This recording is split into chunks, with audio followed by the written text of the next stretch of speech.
Food Forest was an idea concocted by my husband and the mayor about 5 years ago. They decided it would be really great to have a place in town where people could experience growing and picking their own food, especially children who develop their eating habits early. And so if you can get them to eat healthy food early, they can eat healthy food their whole life. So we had some park space available, about an acre, and we planted it. Okay. And do you want to add something more about it?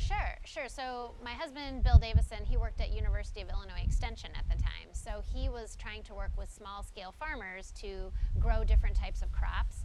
And this was a way to show people the types of things you could grow, like chestnuts and hazelnuts and all sorts of berry bushes and that sort of thing.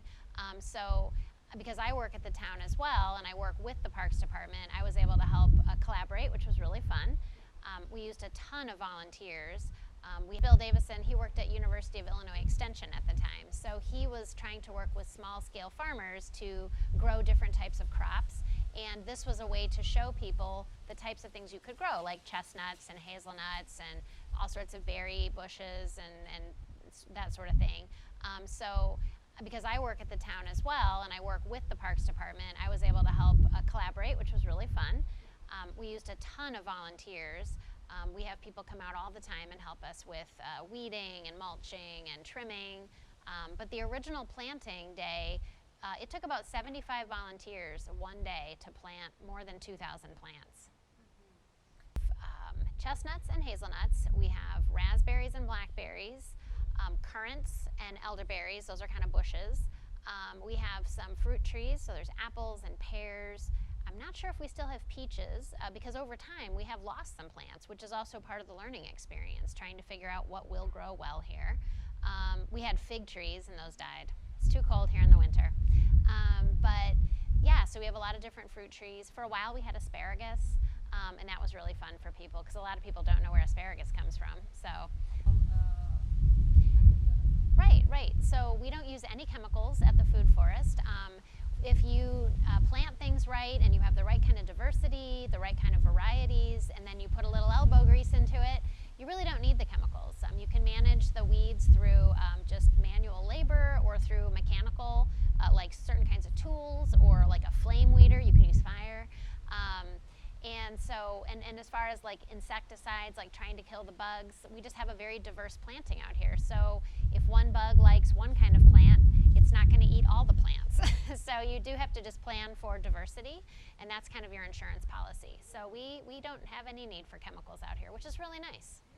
So we offer a lot of work days, which is fun because it is actually fun to get outside and work in a group and see the progress you're making and you're doing something meaningful. You can also learn a lot. If you come out and help us on a work day, you can learn how to plant things, how to prune things, how to harvest. But we don't just need people to work. People can come out and just pick things. They can harvest, and we've seen a lot of people do that. So it's been really gratifying to see the amount of food that is being eaten. I mean, this food isn't going to waste. People know about it. So people come out with buckets. They will pick buckets worth of food. So yeah, you can come out and visit and pick things. You can come out and work. Just come out and enjoy the place. We see people come out and get family pictures taken out here, senior pictures. Yeah, it's just a really nice place to have a picnic. At this point, University of Illinois Extension, they do some teaching events, educational events that I'm not really involved in because I am not an expert in this. So as far as events go, those happen. We've been working with some Illinois State University art professors who are working on building us a pollinator house, and they have some big plans for creating bowls so that people could pick berries and put them into a bowl and eat them with some ice cream. And so it's a combination of art and nature and food. The pandemic put a little bit of a kibosh on that for this year, but I know they're excited to move forward with that next year. We worked with Illinois State University's Design Streak class. It's a class of young adults. There are students who are working to become graphic art professionals and that sort of thing, and they just really put out some high quality work. And Design Streak is, I think it's intended to be almost like a workplace, like get a real life project and figure out how do you manage a project, how do you meet a customer or a client's expectations. expectations. We were the client, so we worked with this really talented group of students and their professor to come up with a logo, which we hadn't had to that point, and new marketing materials. And they came up with 3 options that were quite different from one another and just knocked it out of the park. It was 3 great options. We had a lot of fun choosing. We don't usually get to do things that are that fun at work, so we had a really good time and just loved working with them. So we're going to push that marketing out probably this coming year when we're kind of coming out of the pandemic, we hope. You know, my goal is to just familiarize people with healthy eating and being outside, and also the idea that there's nothing wrong with manual labor. Like, it's something that is part of the human experience. You know, getting outside and getting your hands a little dirty and maybe, you know, putting a hole in your jeans, it's okay. It's a lot of fun, and it's fun to work together. You know, we live in a world where people spend a lot of time looking at screens and being inside, and it's not really that healthy. And to come out and experience this kind of place is good for your soul. It's good for your body. It's good for your brain. So I just want to see more people out here doing it. And then if it's, you know, the more successful it is, if we can plant another one somewhere, that'd be great too. Well, it certainly gives people, and children in particular, an idea of where food comes from. I mean, a lot of people only see it in a grocery store, so they have no idea. So really, kids learn where food comes from. They also can taste things for themselves and not be discouraged by an adult. And so a lot of times a fruit might be a little bitter or a little tart, and maybe adults don't like that so much, and they tell a kid, ooh, don't eat that, it's tart. But if you don't tell a kid that, and they try it themselves, they usually like it.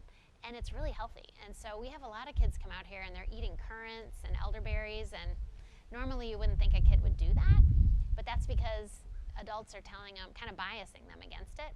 So kids actually get to explore with their taste buds, which is cool.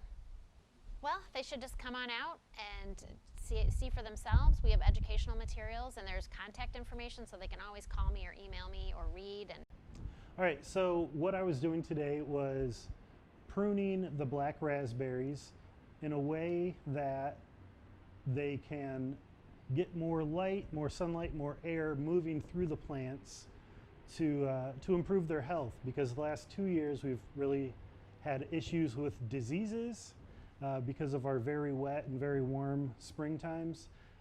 We've needed to have some new strategies to make sure that our plants are going to be healthy after a couple of challenging years. That's great. And did you talk about the children? No, I didn't. So later on, some of the kids from the Bloom Community School came and helped me out.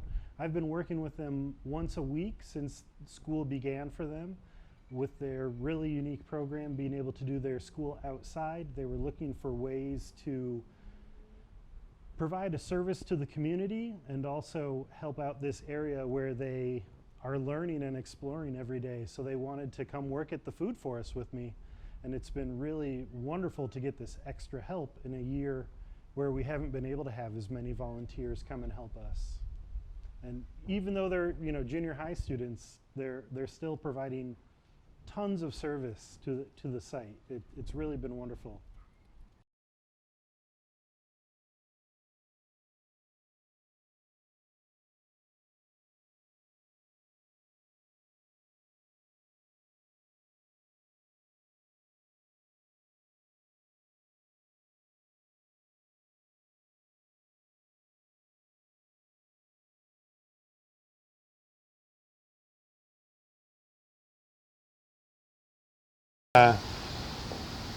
Yeah, I'd just like to say a lot of people that find this really appreciate it, and we hope more people will learn about it. So word of mouth is one of the best ways to recruit people. So anyone that watches this or learns about the Food Forest, I would just encourage them to tell their friends and try to spread the word. So anyone can come here. You don't have to live in Bloomington Normal. You can, no matter where you live, you're welcome to come here and check it out.